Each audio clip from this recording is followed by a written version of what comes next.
troisième sermon sur le chapitre 1. Ce sermon est encore sur le texte du 5e verset qui a été placé au sermon précédent, comme aussi il a commencé à être expliqué. Job 1, verset 5. Et quand les jours de festin étaient passés, Job appelait et sanctifiait ses fils. Puis il se levait de bon matin et offrait pour chacun d'eux un holocauste. Car Job disait, « Peut-être mes fils ont-ils péché et ont-ils offensé Dieu dans leur cœur ?» C'est ainsi que Job avait coutume d'agir. Nous avons commencé hier à traiter ce que veut dire ce mot, que Job sanctifiait ses enfants, ou leur mandait que chacun d'eux se sanctifiât. Car lorsque l'on offrait des sacrifices sous la loi, et même auparavant, il fallait que ceux qui les offraient fussent purifiés au préalable. Cela était pour les avertir que nous ne sommes pas dignes d'approcher de Dieu à cause de nos pollutions et souillures. Si nous venons à Dieu tels que nous sommes, nous méritons d'être rejetés et de lui être comme des charognes puantes. Ainsi donc, nous avons à nous purifier. Et comment cela se fera-t-il ? Les anciens avaient certaines cérémonies, car il était nécessaire, avant la venue du Seigneur Jésus-Christ, qu'il y eût de telles aides à cause de la rudesse du temps. Aujourd'hui, nous savons qu'il nous faut avoir notre refuge dans le sang précieux du Fils de Dieu, qui a été répandu pour notre lavement. Il nous faut donc nous adresser au sang de notre Seigneur Jésus-Christ si nous voulons être récents et nets devant Dieu. Au reste, nous devons aussi gémir sur nos péchés. Car voici comment nous en serons purgés. C'est que si nous connaissons le mal qui est en nous, il y aura aussitôt une tristesse et une haine de ce que nous avons été si malheureux d'offenser notre Dieu. Voilà donc comment, n'ayant plus les figures qui ont existé avant la venue de notre Seigneur Jésus-Christ, nous en retenons encore la vérité et la substance. Qu'y a-t-il donc à faire toutes les fois que nous avons à invoquer Dieu ? C'est que chacun regarde à ses pauvretés et pollutions, et qu'il s'en déplaise, et cependant que nous demandions à notre Seigneur Jésus-Christ qu'il nous lave et nous nettoie de son sang, afin que nous puissions apparaître devant la face de Dieu son Père comme purs. Or nous n'avons pas à faire cela seulement un jour par semaine, ni pour un certain temps, mais il nous faut y continuer toute notre vie. Il doit nous souvenir de ce que dit saint Paul, que notre Seigneur Jésus-Christ a été sacrifié comme le vrai agneau pascal, afin que maintenant nous communiquions à ce sacrifice, voire en toute pureté, dit-il. Il ne dit pas que les chrétiens doivent se sanctifier à Dieu une fois par an, mais qu'ils doivent continuer tout le temps de leur vie. Pourquoi ? Car le sacrifice que Jésus-Christ a offert et auquel nous sommes faits participants est perpétuel et la vertu en demeure à jamais. Ainsi donc, que soir et matin nous appliquions notre étude à ce qui nous est remontré ici, c'est à savoir de nous sanctifier, d'autant que Dieu nous fait la grâce de vouloir toujours être proche de nous. Du temps que la loi fut publiée, Dieu commanda principalement aux Juifs, « Sanctifiez-vous, car l'Éternel fera demain des prodiges au milieu de vous », disait Moïse. Or Dieu s'est manifesté à nous en la personne de son Fils, voire tellement que nous pouvons toujours le contempler comme face à face, tant que l'Évangile est prêché. Car là, Dieu se révèle intimement à nous. Ainsi donc, il faut que nous ayons cette affection et ce zèle que j'ai dit, c'est à savoir que nous lui soyons pleinement dédiés, renonçant à toutes les ordures qui nous empêchent de le servir et de l'honorer. Or il s'ensuit que Job offrait des holocaustes selon le nombre de tous. Nous avons déjà touché brièvement le fait que, bien que Job craignît que ses enfants n'eussent offensé Dieu, toutefois il ne leur défend point de converser ensemble, parce qu'il sait que c'est une chose qui est bonne. Mais il cherche le remède aux infirmités auxquelles les hommes sont enclins et sujets. Au reste, on pourrait demander comment c'est qu'il a pu sacrifier, vu qu'il n'était point enseigné dans la loi, et même qu'il est vraisemblable qu'il ait vécu avant que Moïse fût né. Or, les sacrifices que les hommes offrent à Dieu 100 fois méritent d'être réprouvés. Comment donc Job a-t-il pu sacrifier, n'ayant nulle certitude de la volonté de Dieu ? Nous avons à nous remettre en mémoire ce qui fut touché dans la première lecture. C'est à savoir que Dieu a voulu, jusqu'à ce que son Église fût dressée parmi les Juifs et que sa loi fût publiée par écrit, qu'il y eut toujours quelques semences et résidus par le monde des gens qui l'invocassent en pureté de cœur. Il est vrai qu'aussitôt après le déluge, les enfants de Noé se sont corrompus. Je dis ceux qui sont descendus de sa race, lesquels, ayant la mémoire toute fraîche d'une vengeance si horrible de Dieu, n'ont pas laissé d'inventer beaucoup de superstitions et d'anéantir le vrai service de Dieu. Tant il est vrai, toutefois, qu'il en est resté quelques-uns qui se sont maintenus dans cette pureté que Dieu commandait. Et cela a été afin que Dieu eût toujours quelque église dans ce monde et quelque petit nombre de gens qui l'invocassent. Et cependant, il a voulu aussi que cela tournât en condamnation aux incrédules et qu'ils fussent rendus d'autant plus inexcusables. Nous savons que les hommes tâchent toujours de se couvrir de ce titre de l'ignorance, et il leur semble qu'ils sont absous devant Dieu quand ils ont ce bouclier. Mais Dieu a voulu qu'il y eût toujours quelque petit nombre de gens qui le servissent en toute pureté, et ceux-là ont été comme les juges de tous ceux qui se sont détournés et égarés du droit chemin. Ainsi en a-t-il été de Job. Tant il est vrai que nous savons aussi que, dès le commencement du monde, Dieu a institué les sacrifices. Car s'ils eussent été inventés à l'appétit des hommes, ce n'eût été que fatras que Dieu eût rejeté.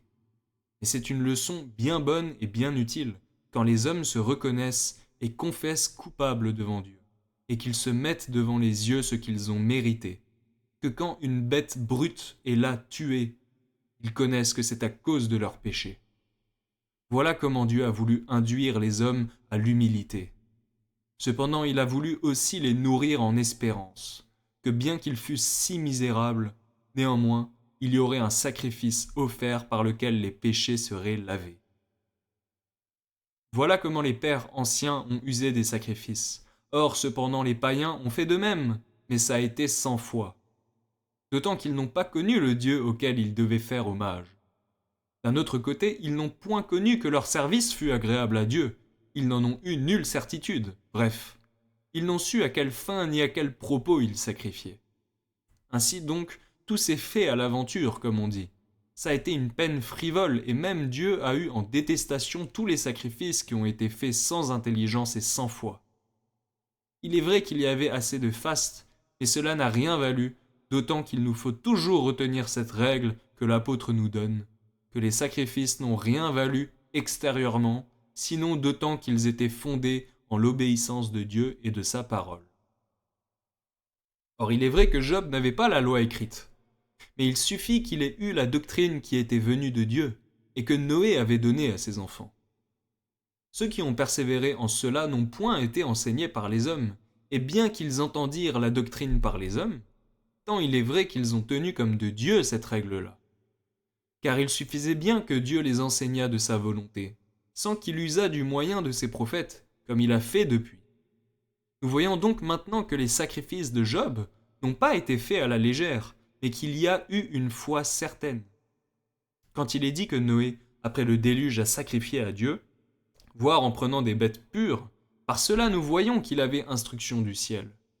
Car ce n'était point à lui de discerner les bêtes pour dire « voici qui sont pures et nettes, et les autres sont souillées ». Il fallait que Dieu lui l'eût instruit à cela. Ainsi donc en est-il de Job, qui fait des sacrifices, non pas qu'il en soit l'auteur seul, et il se range à la volonté de Dieu, par lequel il est conduit et gouverné, et cela est propre à la foi, ainsi que nous l'avons dit. Or là-dessus, nous avons à noter en premier lieu que, dès le commencement du monde, Dieu a tellement permis aux hommes d'aller dans les ténèbres qu'il leur a toutefois laissé quelques témoignages par lesquels ils fussent convaincus de leur malédiction. Et n'y eût-il que les cérémonies externes, cela était bien assez pour condamner les incrédules. Au reste, nous voyons aussi comment les hommes sont adonnés tout à fait au mal, vu qu'ils pervertissent les choses bonnes et saintes. Et quand Dieu leur a déclaré sa volonté, ils la convertissent tout au rebours et à l'opposé. Quand donc nous voyons que les hommes sont ainsi inconstants, reconnaissons que nous avons besoin de prier Dieu qu'il nous retienne en bride et qu'il ne permette pas que nous déclinions de la pureté de son service, comme il nous en adviendrait si ce n'est qu'il nous y retint. Or cependant, Nous sommes aussi avertis que ce n'est pas le tout de servir Dieu en apparence et d'avoir quelques belles montres, mais que le principal est que nous le servions, sachant quel il est et connaissant sa volonté. Nous voyons donc maintenant qu'il ne nous faut point arrêter à l'extérieur quand il est question de servir Dieu, mais il faut venir au principal. C'est à savoir que nous connaissions quel est le Dieu que nous devons adorer, que nous sachions comment et de quelle sorte nous devons approcher de lui, et que les cérémonies nous conduisent à ce service spirituel duquel il est ici parlé. Par exemple, les papistes aujourd'hui auront beaucoup de cérémonies semblables à nous, car ils plieront bien les genoux quand ils voudront prier. Ils auront d'autres telles choses. Eh bien, cependant, nous voyons qu'ils ne savent où s'adresser, qu'ils s'en iront plier les genoux devant une idole de bois ou de pierre. En cela montre-t-il qu'ils ne savent ce qu'est ce Dieu. Et ainsi, il faut que tout ce qu'ils pensent avoir de religion soit pollué et profane. Ils feront assez de singerie, mais ils pervertissent tout, d'autant qu'ils ne regardent point ce que Dieu a commandé. Plutôt, ils suivent leurs propres inventions, et il leur semble qu'ils ont beaucoup fait quand ils auront amassé beaucoup de pièces. Or, ils se travaillent en vain, d'autant qu'ils ne se retiennent pas sous la règle de la parole de Dieu. Voilà en quoi nous différons d'avec ceux qui ne connaissent point qu'il y a un Dieu que nous devons adorer, et venir à lui par le moyen de notre Seigneur Jésus-Christ, et qu'il nous faut le servir selon sa parole. Quand nous aurons connu cela, nous pourrons bien dire que les sacrifices que nous offrirons sont agréables à Dieu et qu'il les accepte. Mais notons aussi que beaucoup abusent même de cette forme, qui est bonne et sainte, d'adorer Dieu, d'autant qu'ils y vont brutalement. Comme quoi? Il est vrai que nous n'aurons point ici d'idole, il est vrai que nous n'aurons point tous ces menus fatras qui sont dans la papauté, dont les services de Dieu est infecté et corrompu.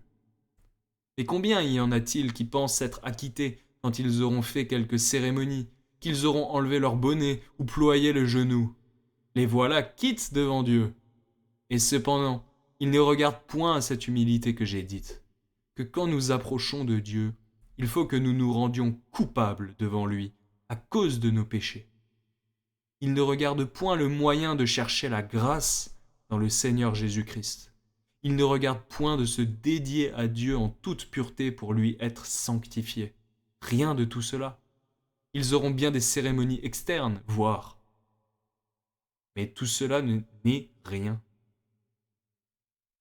Ainsi donc, apprenons à servir Dieu en esprit et en vérité, et la foi sera un bon guide à cela.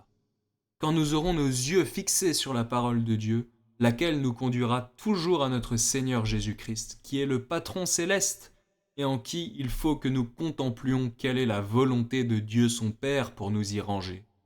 Voilà quant au sacrifice dont il est ici fait mention.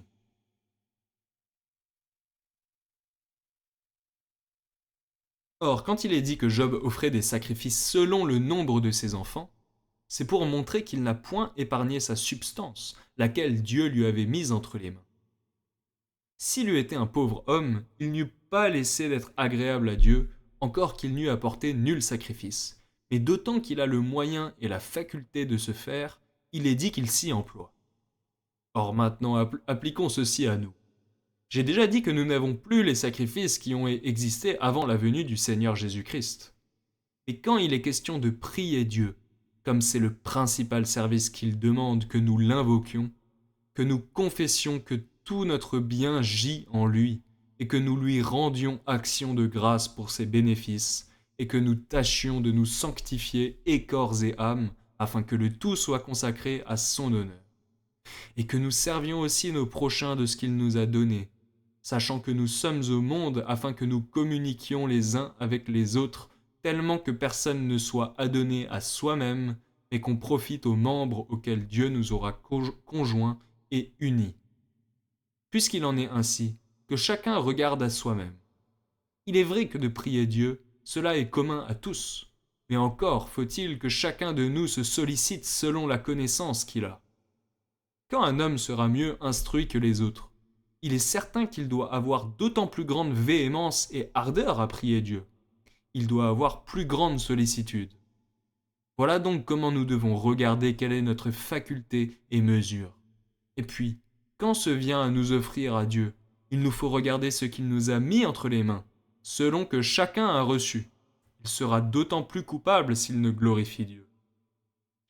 Ainsi donc, quand Dieu nous aura élargi de son esprit plus amplement qu'aux autres, il faut que nous avisions d'en communiquer à nos prochains, que ceux qui auront du conseil avisent d'en donner aux autres, ceux qui auront de l'abondance, qu'ils regardent d'en subvenir à ceux qui en auront nécessité. Voilà donc comment il nous faut nous conformer à ce qui est dit de Job, que selon le nombre de ses enfants, il a offert sacrifice. Notons bien donc ce qui est ici dit, que Job a sacrifié selon le nombre de ses enfants, et que nous avisions de nous humilier devant Dieu et de lui demander pardon, non seulement quand le mal sera advenu, mais que nous prévenions tant qu'il nous sera possible. Comme quoi? Que les pères tiennent leurs enfants en bride courte, que les maîtres avisent bien que Dieu soit servi et honoré par-dessus eux, que leur maison soit réglée en toute pureté, que ce soit comme des petites églises de Dieu, et que ceux qui sont en charge et office plus honorables soient d'autant plus diligents, que les magistrats avisent de faire des lois qui soient propres pour tenir le peuple en bonne police et pour retrancher toutes choses qui sont contraires au service et à l'honneur de Dieu. Quand ils auront fait cela, qu'ils avisent bien de faire garder un bon ordre quand il aura été institué, qu'ils ne ferment point les yeux pour faire semblant de ne voir goutte quand il y aura quelque faute commise, et qu'ils aient toujours la médecine préventive en main. Que les ministres de la parole n'attendent pas que tout soit dépravé et que le diable ait la vogue, mais sitôt qu'ils aperçoivent qu'il y a quelque brèche et que les choses ne suivent pas un bon train, qu'ils tâchent d'y remédier le plus tôt qu'il leur sera possible, afin que les choses n'aillent point en empirant comme elles ont de coutume. Or maintenant il s'ensuit que Job disait « Peut-être mes fils ont-ils péché et ont-ils béni Dieu dans leur cœur ?» Il y a ainsi mot à mot, mais le mot de bénir se prend quelquefois pour maudire, comme quand il est dit que l'on bénit Dieu, que l'on bénit le roi, pour dire qu'on les blasphème. C'est une façon de parler dont use l'Écriture sainte en détestation de la chose, car il nous doit faire horreur que Dieu soit blasphémé, que nous ne devons pas même entendre sonner le mot. Quand donc on veut signifier une chose si détestable, on utilise d'un mot contraire, pour montrer que l'homme qui blasphème Dieu mérite que la terre s'ouvre pour l'engloutir et que toute créature se mise contre lui pour se venger d'un tel outrage fait à la majesté de Dieu. Nous voyons donc que Job a usé de ce mot de bénir pour maudire. Or il dit « Peut-être mes enfants ont-ils péché ?» Notons ici que Job ne s'est pas fait accroire qu'il eut des anges en sa maison, comme font beaucoup, qui sont si aveuglés de l'amour charnel qu'ils portent à leurs enfants, qu'il leur semble qu'ils soient sans macule. Ils veulent excuser tous leurs vices et les couvrent du manteau de jeunesse ou d'autres choses. Job n'a pas été tel. Et il a pensé que ses enfants pouvaient tomber. Comme de fait, il est bien difficile que nous marchions parmi les épines sans nous piquer. Or, les banquets sont comme des épines qui nous piquent.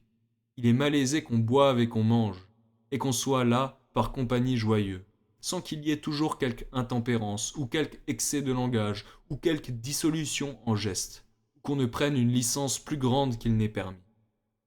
D'autant donc que Job connaissait que la vie de l'homme est sujette à beaucoup de chutes, et principalement quand on se donne du bon temps, pour cette cause il a eu ce regard de dire « Peut-être ont-ils péché ».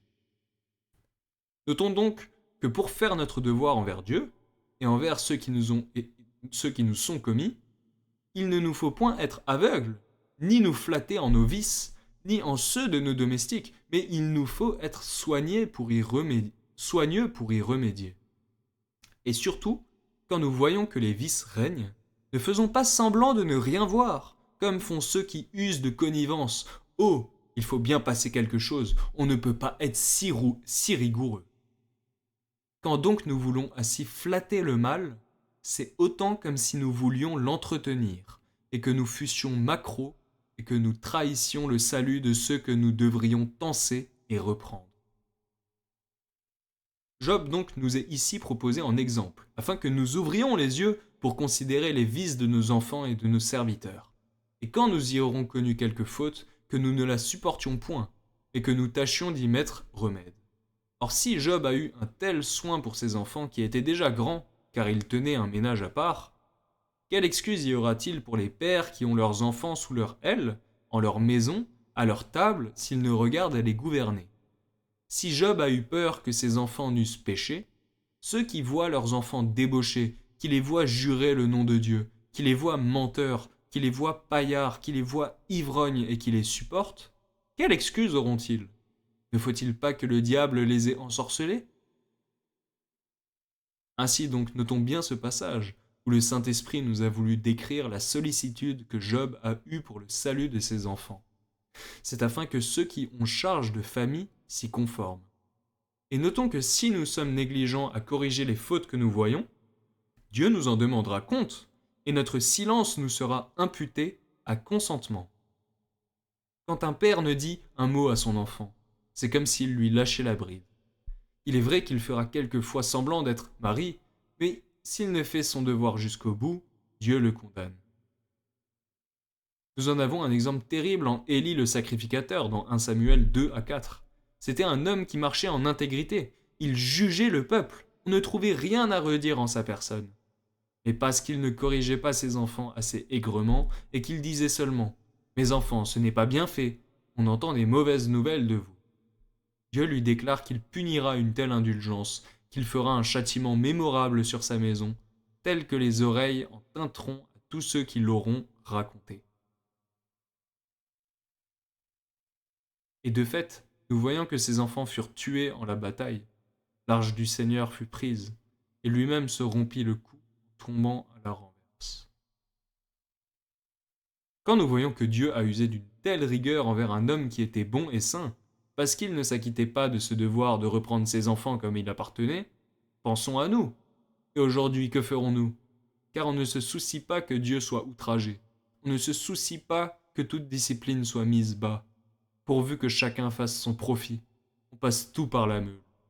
Or, quand Dieu nous envoie de tels messagers, il est certain que si nous ne souffrons pas d'être repris par eux, ce n'est point aux créatures mortelles que nous nous adressons, et nous nous rebellons à l'encontre de la majesté de Dieu, qui nous voulait réduire à salut quand il voyait que nous étions prêts de nous précipiter en perdition éternelle. Voilà pour un point. Or cependant, nous voyons que Job n'a pas seulement pensé pour soi, mais pour ceux qui lui étaient commis en charge, suivant ce que nous avons dit. Et aujourd'hui, on fait bien tout le contraire. Car si un homme se peut excuser, aussitôt il prendra couverture sur le premier qu'il pourra. Un homme aura-t-il fait ceci ou cela? Il mentira plutôt pour s'exempter, qu'il ne connaîtra sa faute. Si là ou enfant, ou serviteur, il cherchera là son garant. Oh voilà, j'avais entendu que cela fut fait, et il n'a pas tenu à moi. Nous voyons que la plupart cherchent de tels subterfuges. Or il s'en faut beaucoup que Job remette le fardeau sur les autres, car il connaît que si ses enfants ont failli, il faudra qu'il en rende compte. Ainsi donc, apprenons de ne nous point flatter en hypocrisie, de bien penser à ne point nourrir les vices auxquels nous devons remédier en tant qu'il est en nous. Voilà ce qui nous est ici montré. Cependant, on pourrait demander si Job se devait ainsi tourmenter en vain, sans que les fautes lui fussent connues. Car il semble que ce soit bien assez quand un homme apercevra qu'il a failli, qu'alors il s'humilie devant Dieu. Mais d'imaginer, peut-être que j'aurais failli, que j'aurais commis un tel mal, il semble que ce soit superflu. En premier lieu, retenons ce qui est dit par Salomon au chapitre 28 des Proverbes. Heureux l'homme qui est continuellement dans la crainte, ou qui se fait craindre, car le mot emporte cela. C'est-à-dire qu'il s'induit à être craintif. Et celui qui endurcit son cœur tombera dans le malheur. Quand Salomon parle ainsi, il nous montre que nous devons cheminer en sollicitude, regardant de près à nous si nous pourrions avoir commis quelque faute. Or cette crainte ici est double, c'est à savoir qu'il nous faut craindre pour l'avenir et il nous faut craindre pour le passé. Craindre pour l'avenir, que nous connaissions bien, que nous devons cheminer droitement dans toutes nos voies, que nous ayons toujours cet avis et prudence d'interroger la bouche de Dieu, comme le prophète Ésaïe nous le commande, et de nous recommander à son Saint-Esprit, afin qu'il nous donne la sagesse de ne point nous égarer ni ça, ni là, en façon que ce soit. Voilà comme il nous faut être craintifs pour le temps à venir. Pour le passé, encore que nous n'ayons point connu les fautes que nous aurons commises, qu'il nous soit passé beaucoup de vices à travers les yeux sans les apercevoir. Si faut-il néanmoins que nous y pensions pour nous y déplaire et nous condamner. Voilà donc comme il nous faut être craintifs pour le passé et pour l'avenir.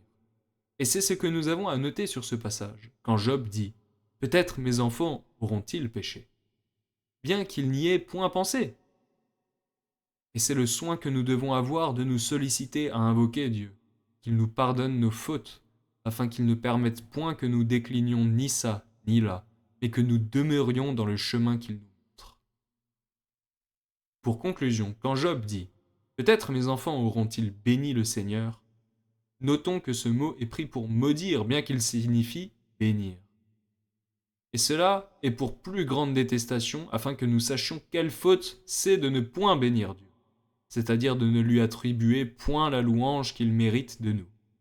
Car de fait, cela nous doit faire dresser les cheveux sur la tête, et nous devons avoir horreur quand il est parlé de maudire Dieu. Voilà donc pourquoi ce mot de bénir a été appliqué en usage contraire. Tant il y a en somme qu'il est dit que Job a craint que ses enfants n'eussent point béni Dieu comme il appartenait, et que s'il ne les bénissait pas, c'était comme le maudire. Or, le principal est qu'il nous faut regarder comment nous avons à glorifier Dieu en toute notre vie, car voilà aussi pourquoi nous sommes créés et que nous vivons. Quand donc nous voudrons que notre vie soit approuvée de Dieu, que nous tendions toujours à ce but-là, qu'il soit béni et glorifié de nous, et que nous ayons un tel zèle et une affection ardente de servir à sa gloire.